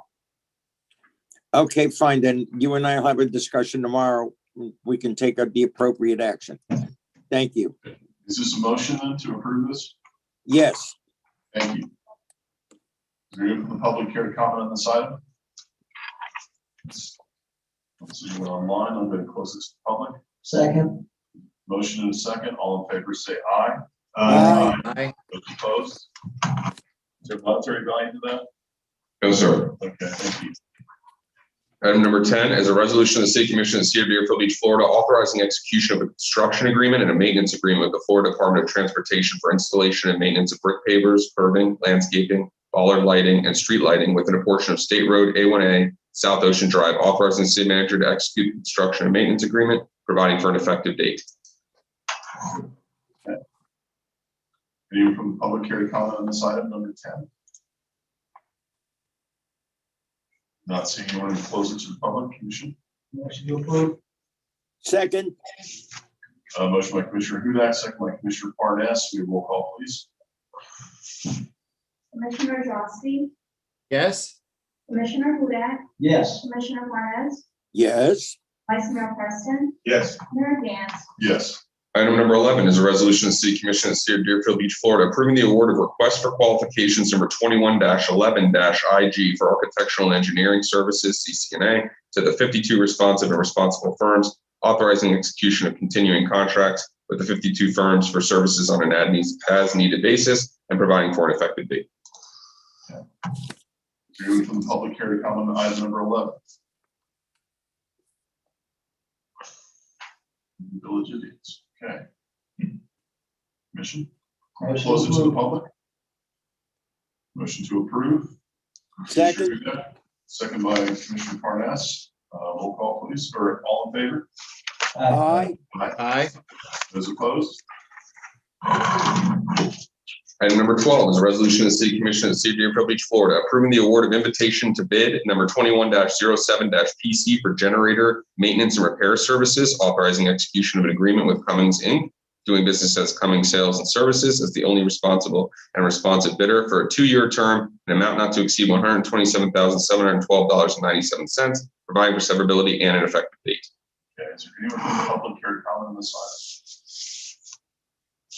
Not seeing anyone who closes the public. Commissioner Preston or Vice Mayor Preston? Yes. You know, when we go through these processes where we're trying to get good deals for the city, sometimes some of the great things that happen can kind of get past us. And the only way that we would know as elected officials is the information that is provided to us in the backup. Now, after the procurement, staff negotiated the BAFO, which is the best and final offer. According to the backup, Cummins met all of the criteria, and there was a savings to the city of $4,378.34. Now, in some circles, that can sound like a lot of money, and it may in some not sound like a lot. But the resident needs to know when they win, and they won here. You have people that are looking at trying to put the city in a position to be fiscal minded. And when there's an opportunity to save money, then we want to do that. Sometimes those that are in charge can be careless in the way that they do things. And they're being paid, to pay attention. I think this is an example of in the end, how the city benefited. This is a credit to all those that were involved. And I'd like to say thank you to them. We saved $4,000, $378.34. Unless I'm misreading. Is that right, Mr. City Manager? That's the statement. Correct. Okay. I'm sorry, go right ahead. And I'm just thankful that took place. Go ahead. But I think that's great that we had those savings, but I think this is also an example that people need to realize the previous vendor is a local business here in the city of Deerfield, was a local business in the city of Deerfield Beach, whose contract with us historically has been significantly cheaper than what we're about to approve here. That person had withdrawn from even applying for this because they feared any look of impropriety because of their involvement with our economic development team. So the city, is that accurate? Thank you. The city is actually paying a price for having a local business be involved in helping us in other areas when it comes to economic development. I think it's admirable what they did to withdraw themselves to make sure no one could cast aspersions, because we've seen a couple of village idiots drag local businesses through the mud because they simply didn't support a candidate they liked. This is a situation that someone is still wanting to volunteer their time and their dedication to the city of Deerfield Beach. But from a financial standpoint, we lose because they didn't want to have anything come forward that made it look like there's a conflict of interest. So I admire them for doing that. Unfortunately, we're paying the price, but I'm glad to see that staff is able to save us some money on this. So that is a good thing. Great point. Is there anyone from the public who'd like to comment on this item? So you're going to close it to the public commission? Motion to approve. Second. We have a motion with a second. We have a roll call, please. Commissioner Drosky, Yes. Commissioner Hudas, Yes. Commissioner Parnas, Yes. Vice Mayor Preston, Yes. Mayor Dan. Yes. Item number 13 is a resolution of the City Commission of the City of Deerfield Beach, Florida, approving the consulting agreement with Coastal Protection Engineering LLC and the Town of Hillsborough Beach for beach nourishment coastal engineering services for a 3-year term with 2 additional 1-year renewal terms, approving a work authorization for Phase 1 services in an amount not to exceed $100,000 for the city's share of the cost, providing for execution, and providing for an effective date. Is there anyone from the public care to comment on this item? Not seeing it, we close it to the public. I do want to thank staff on both sides to be able to put this together and have this go relatively smoothly, and looking forward to working together with our neighbor for a beach reversion project. For a motion. Motion to approve. Second. Motion from Vice Mayor, second by Commissioner Hudak. Roll call, please. Commissioner Drosky, Yes. Commissioner Hudas, Yes. Commissioner Parnas, Yes. Vice Mayor Preston, Yes. and Mayor Dan. Yes. Item number 14 is a resolution of the City Commission of the City of Deerfield Beach, Florida, approving the purchase of a front-load collection truck from Scranton Manufacturing Company, Inc., doing business as New Way Trucks in the amount of $238,857, utilizing Sourcewell Cooperative Contract Number 091219NWY, providing for execution and effective date. Is there anyone from the public here to speak on this item? Not seeing anyone come forward. I will add this, while this is a diesel truck, its pricing and its immediate availability, the way it's been explained to me from staff, makes this something in its dire need here in the city. While this gets away from us doing a CG type vehicle that we traditionally do. This is probably a good move for us to take advantage of this at this point. We have the opportunity to maybe convert it in the future or sell it for either the same price or maybe even a profit. So I would hope we have some support on this. Motion approved. Second. Motion is second. We have roll call, please. Commissioner Drosky, Yes. Commissioner Hudak, Yes. Commissioner Parnas, Commissioner Parnas? Yes, I'm sorry. That's okay. Vice Mayor Preston, Yes. Mayor Vance. Yes. Item number 15 is a resolution of the City Commission of the City of Deerfield Beach, Florida, determining that amendments to the city's comprehensive plan are necessary to reflect changes in state law requirements since the last plan update pursuant to section 163.31914 Florida statutes, providing for execution and an effective date. Review with the public hearing comment on the side. Not seeing any, I'm going to close it to the public commission. Motion approved. Second. We have a motion with a second. Actually, all in favor say aye. Aye. Aye. Those opposed? Passes unanimously. Item number 16 is an ordinance of the City Commission of the City of Deerfield Beach, Florida, amending Chapter 2 Administration, Article 2 Boards, Committees, Commissions, Division 13, Deerfield Beach Education Advisory Board of the City Code to authorize the Education Advisory Board to review applications and recommend nominees for a high school academic scholarship and to provide for removal of board members due to unexcused absences, providing for codification, severability, conflicts, and an effective date. Thank you. Also, as part of this, I have recommended, and I'm glad to see this is included, is that we will change the Student Scholar Athlete of the Month award to the Bryce Gallup Student Athlete. Anyone from the public here to comment on this item? Hello, I'm back again. Yes, I've gotten the front seat though. Denise Bubner, 1157 Southwest 26th Avenue. I've been involved attending the Education Advisory Committee since going back to that Lilith. And one thing that I was wondering about was scholarship money, because you know they had talked about this many different times. The Women's Club where I'm a member, we're having problems coming up with funds this year for our scholarships. Is there any way that the city can dip into their pocket and get some scholarship money for the students that would go through the Education Advisory Committee, please? I know you can't answer me now, but please think about that. Thank you. Absolutely. Thank you. Katie Freitag, I see your hand raised. I'm sorry, actually my notes are for the second part of this reading regarding administration. So not on this item?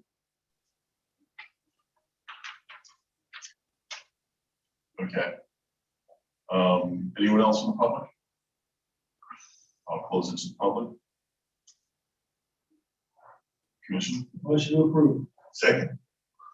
Motion and second from Commissioner Hudak and Vice Mayor Preston. All in favor say aye. Aye. Aye. Those opposed?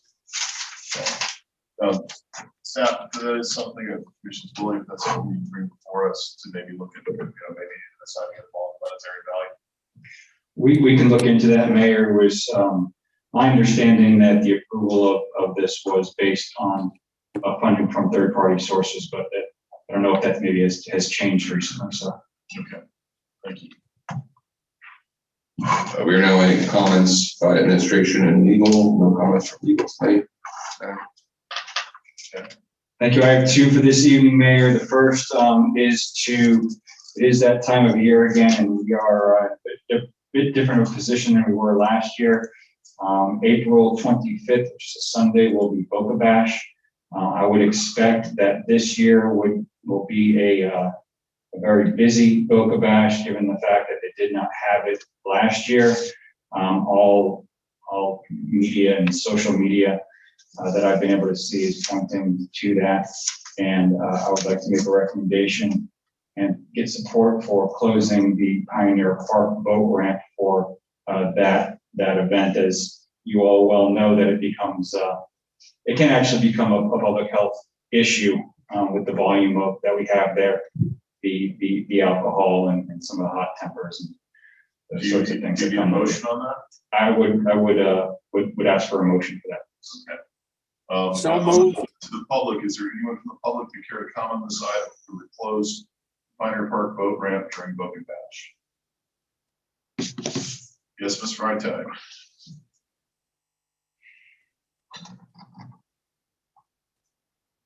You have to unmute yourself. Bet you've never heard that.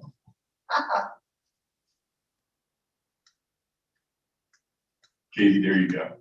Sorry about that. 418, Katie Freitag, 418 Southeast Second Street. Please, please, please do this. Do not let them trash Pioneer Park. Please, please, please, and thank you. Thank you very much. Anyone else? My one quick question regarding the event, the item that was on the agenda prior to this, there was another half of that that did not get discussed, and that was the administrative portion of it. I just want to bring that to We're on to this item at this point. We might circle back to you if that's all right. That's fine, thank you. Thank you. Closing it to the public commission. Get a motion. I'll make that motion. Okay. Second. Motion from Commissioner Hudak, second from Vice Mayor Preston.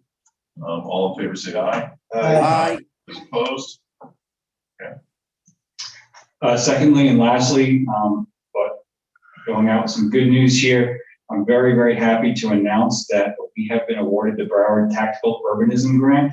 This is a grant that is a complete streets initiative, and it's meant to quickly implement multimodal safety improvements. The MPO received 11 applications for this grant from 7 different cities across Broward County, and we were the only application that was selected for this design cycle. The city submitted an application to improve the walkability and bikeability of Northeast 3rd Avenue between Northeast 39th Court and Northeast 44th Street. That is an area within the city that's been brought up several times by the public and by members of this days. So the request came to the city in an effort to improve safety for the children who are walking around the hospital and the various elementary and middle school, high schools we have in the area. Specific improvements will include safer and more noticeable crosswalks, a delineator for a bike path, and improvements to the intersection and traffic calming. The city, in partnership with the MPO, will also hold a public input meeting prior to the design plan being completed. What's great about this, what they call tactical urbanism, which is not as aggressive as it sounds, to be honest. It's a community-based initiative where it's a build project. And so we will be seeking community partners to do that. We're also going to be seeking additional grant dollars from ARP funding, and the MPO will be asking for a letter of support on that, which they will ask me to submit. So with the City Commission support, I will go ahead and move forward with that letter of support on behalf of, in conjunction with the MPO, to get that funding on the new ARP funding that has become available through the federal government. Do you need a motion on that? I think that would be good just in case they need to see that in the minutes or anything like that. I appreciate that. Okay, is there anyone that's care to speak on this item? Closest to public commission. Motion to approve. Second. Motion by the Vice Mayor, second by Commissioner Hudak. All in favor, say aye. Aye. Those opposed? Okay, we're to City Commission business. Item number 17, a resolution of the City Commission of the City of Deerfield Beach, Florida, supporting the Broward County audit of the County Animal Care and Adoption Division, report number 21-05, dated December 16, 2020, urging the implementation of guidelines and best practices by the Animal Care and Adoption Division with the goal of providing better care for the dogs and cats maintained at the Broward County Adoption Shelter, providing for an effective date. Commission and I sponsored this to bring this forward and see if we can get support to make sure that the Broward County Shelter is doing what they're supposed to be doing as opposed to what it's been reported that they're not doing. And we need to make sure we are supportive of that. A couple of other cities have come on board with this, and I'm looking for full support on it. If someone sees that little French poodle Patrick, please tell them that I don't forget the puppies. Motion to approve. Yes, Vice Mayor. This is actually something that we all should pay attention to. Mayor, I'm sure you remember 2 years back, there were people in the city of Deerfield Beach trying to make this a puppy mill. And there was a lot of things that were not done right. And through responsible leadership, some good things came to pass. So this is good. This is good, and I will give it my full support. Thank you very much. Anyone from the public here to comment on this item? Not seeing any, I'm going to close it to the public. Vice Mayor, is that a motion? It is. Second. We have a motion, second by Commissioner Parnas. All in favor, say aye. Aye. Those opposed? Okay. Item number 18 is consideration to approve voting delegates to the 2021-2022 Board of Directors for Broward League of Cities.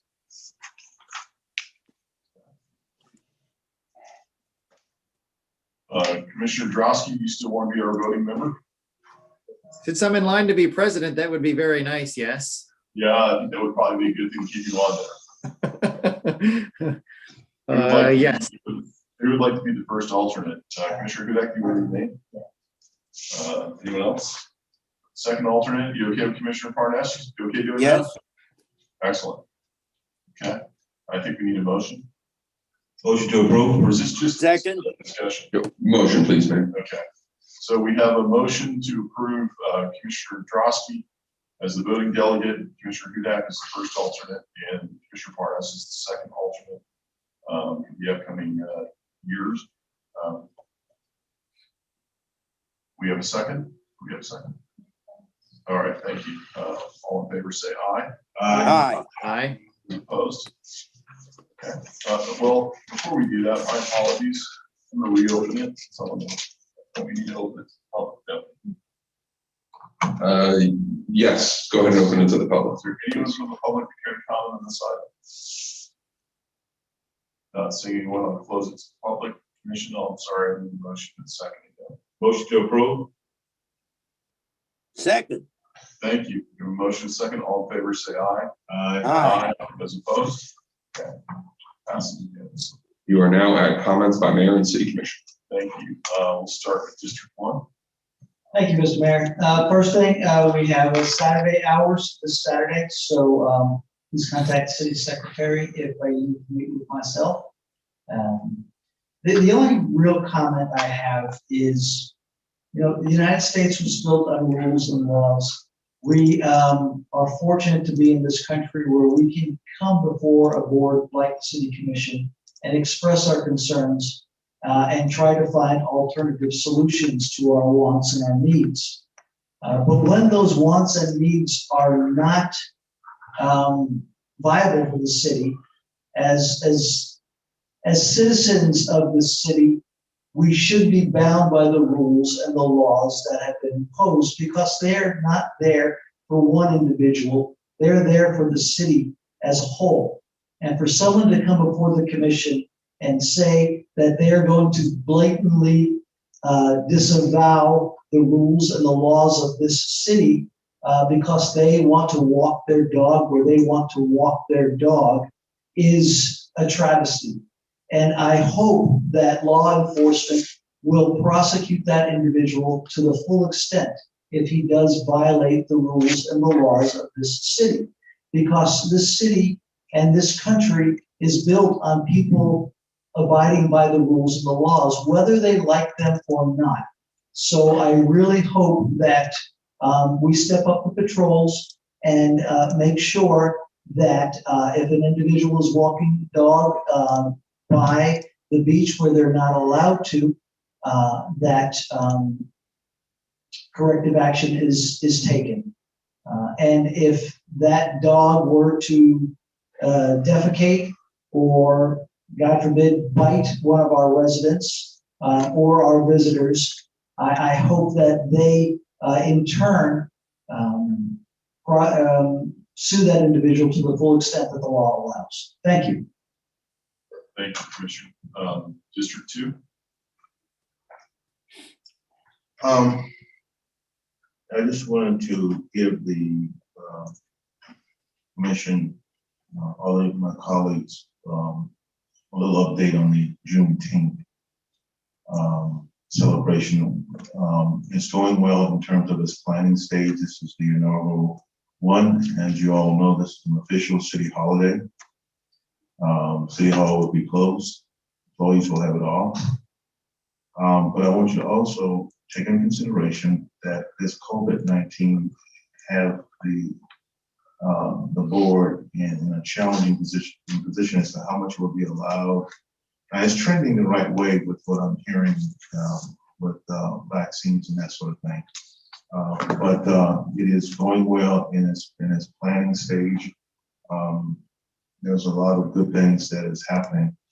I want everybody to remember, the importance of Juneteenth. We said a pledge tonight to the flag, and at the end of that pledge it says, "And justice for all." But we have to remember, even though we might not want to remember, the fact of it is that Americans all did not come together when it was right to do so. The Emancipation Proclamation was signed in 1863, but it wasn't until 1865 that slaves were freed. They were not a part of the cycle. They were not a part of the American dream. This country enjoyed free labor of building it to what you see now. And yet, I will tell you, this is the best place for people to be. We should hide our history, but acknowledge it. And that's where we grow, and that's where we get better. So I wanted to give my colleagues, an update on the Juneteenth. We are celebrating that, and that came because of your insight, because of your compassion and your understanding to all of the citizens and the history of this country. And that is really what we're moving ahead with. Also, one of the things that I am constantly challenged with is that the multiple calls that I get that say something to this nature. Commissioner, our history is being lost, and they're talking specifically about Black history and its history associated to the city of Deerfield Beach. So there was, if I were to ask you, how did Martin Luther King, something that we all endorse, we give money to it, how did it start?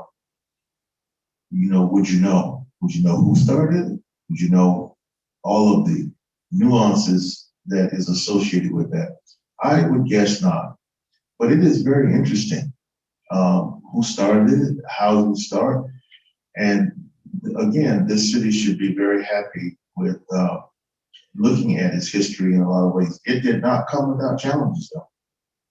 There was a lot of challenges getting the Martin Luther King parade started. It was thought to be that it might turn into a riot. That was the position of our commission and some of the city officials, because there had been a shooting in one of the parks where a young man died.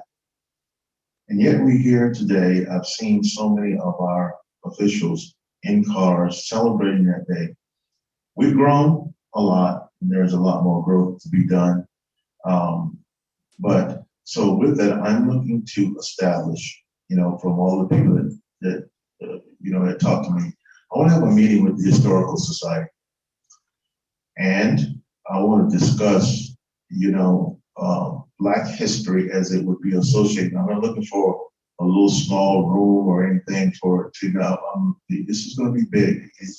The historical contribution of Black people in the city of Deerfield Beach is much greater than any of us understand.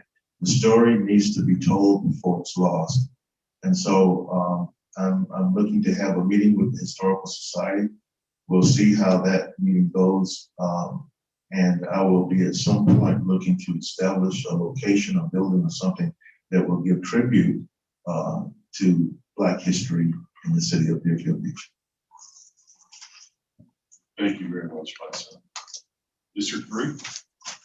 Yes. I'm probably going to be putting my foot in my mouth, but I'm going to war against condo presidents, former presidents, HOA presidents that act like dictators and don't follow the rules. Right now, where I live, I have 4 condo ex-presidents under indictment for theft of other people's money. That's 4.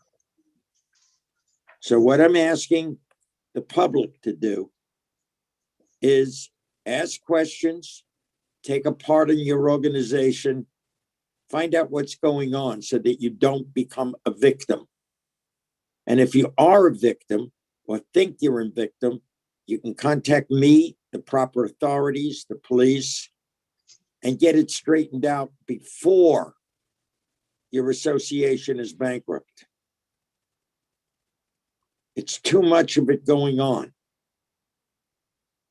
I had a meeting just the other day with people who tell me their building has secret meetings by the board. And the public and the owners are not invited. I think that's tragic. That you buy a piece of property, you buy into a building or an association, and they ignore you as if you have no rights at all.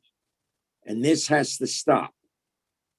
And I'm going to dedicate myself in the next 4 years to do what I can to stop it so that people, and especially seniors, can live in peace without the fear of losing everything they have.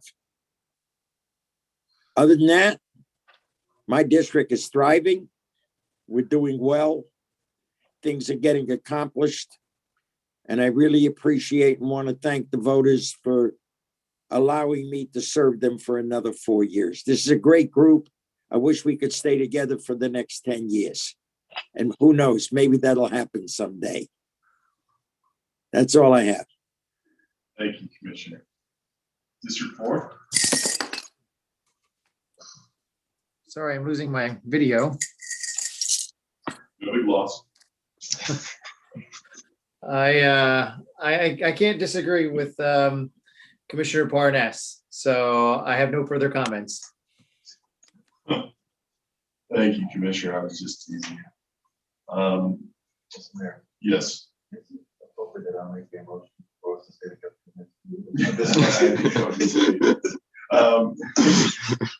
Just a couple comments that I have, and I want to thank Commissioner Hudak for addressing that, because I think when someone has arrogance, ignorance, and a healthy sense of entitlement, they're going to come before us and say they're going to challenge, do whatever they want. I think it's important that we enforce the rules where we need be. I know there was an item on the agenda. There seems to be some confusion, and Ms. Freitag want to speak on it since it's already been passed and approved. We'll have to deal with that offline.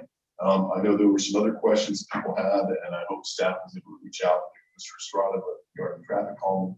Certainly the issues that they're having over there off Southeast 3rd Street that the Joneses had brought up. I know that Ms. Ruiz, who showed up here tonight, we addressed the issues with the last bus that goes over to the Palms to make sure that people have the ability to be dropped off there as opposed to taken to the other location. Yes, Mayor, we have. Well, we're going to go ahead and go to the other side of Center for Active Aging, just in front of Palms, as we have done in the past, and we'll take care of those. That's great. It's relieves people stress. It's very difficult to get around. One thing I'm going to request, and I do plan on sitting down with the city manager with some of my thoughts on our upcoming budget year, something I want to put out there, is that the Little League scoreboard, the scoreboard over at the fields that we have at middle school where the Little League plays, we are in need of new scoreboards. And I think that's something that probably shouldn't cost us a ton, but it'd be a lot easier for us to come up with that money than anybody else, especially with difficulties a lot of these organizations are having during these hard times. That's something we have consideration. We can discuss that a little bit further, but I just want to put that out there. I believe, you still check my notes, my apologies. I believe that is all that I have for tonight. Okay. Motion. Motion to adjourn. Second. Motion to adjourn. Motion and second. All in favor, say aye. Aye. You adjourn. Thank you. See you in 2 weeks.